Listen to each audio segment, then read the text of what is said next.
Hi,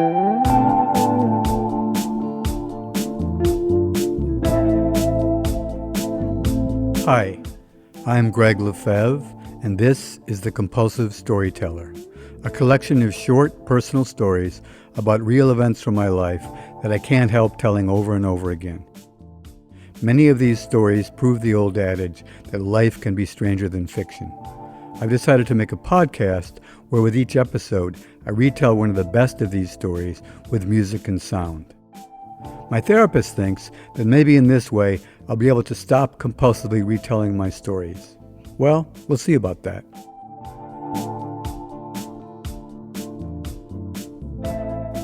This week's story is about riding uptown on the number 6 train when who lands in the car?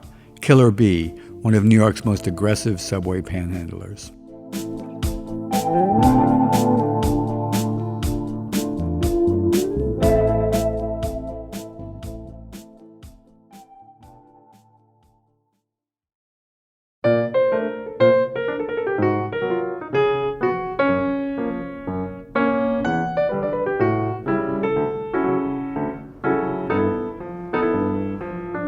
Killer Bee.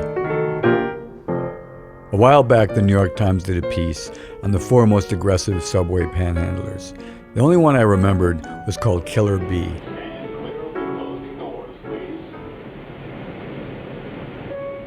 As luck would have it, a week after reading the article, I was riding uptown on the number 6 train, and at the Union Square stop, Killer Bee flew into the car, landing squarely on 2 feet with a loud smack. He wore a t-shirt striped with wide, alternating yellow and black bands, 2 coiled spring bee antennae with dented ping-pong balls at their ends that bobbed up and down furiously as he landed. He also carried a beat-up old saxophone on a strap around his neck, and a tiny kitten clung to the shoulder of his bee shirt, all of which were accurately described in the Times piece. He leapt forward again with both feet, frog style, not bee style, and landed in front of a middle-aged woman sitting 2 seats to my left. "Give me some money or I'm going to blow your fucking head off," he yelled as she froze in her seat. Before anybody could assist her, he blew a very loud note on his saxophone directly into her face from about 6 inches away. I stood up, turned and faced him. We made eye contact, and he did a 2-footed backwards leap, yelling, "Faggot, faggot, you fucking faggot." I advanced toward him very carefully, watching his hands to make sure he didn't reach into his pockets for a weapon. At that moment, the doors conveniently opened at the 23rd Street stop, and out he went. Again, a backward leap, scattering the people waiting on the platform for the train. I reclaimed my seat, completely rattled.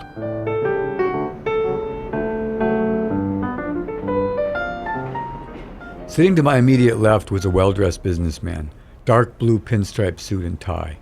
He turned to me shaking his head and simply said, "Wow."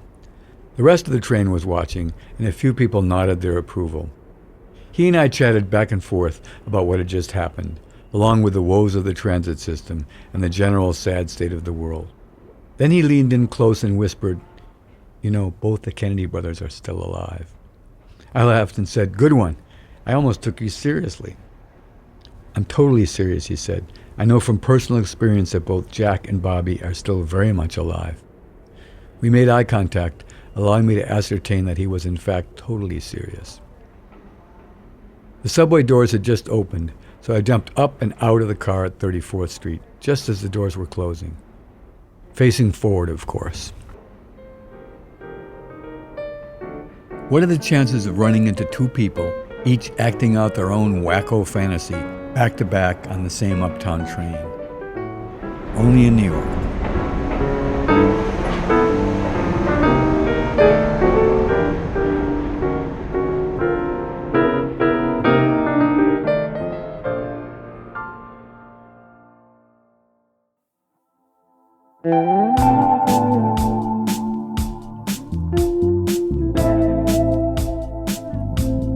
The Compulsive Storyteller is produced by Peter Kokoma and me, Gregg Lefebvre. Our theme music was made by Peter Kokoma. If you enjoyed this episode, we'd love your help sharing the show. Please subscribe to The Compulsive Storyteller on Spotify or wherever you listen to podcasts, and it would be great if you'd leave a review. Follow the show on Instagram at The Compulsive Storyteller, and check out our website for more information at thecompulsivestoryteller.com. Thanks for listening, and if you didn't like this one, the next one will be another story.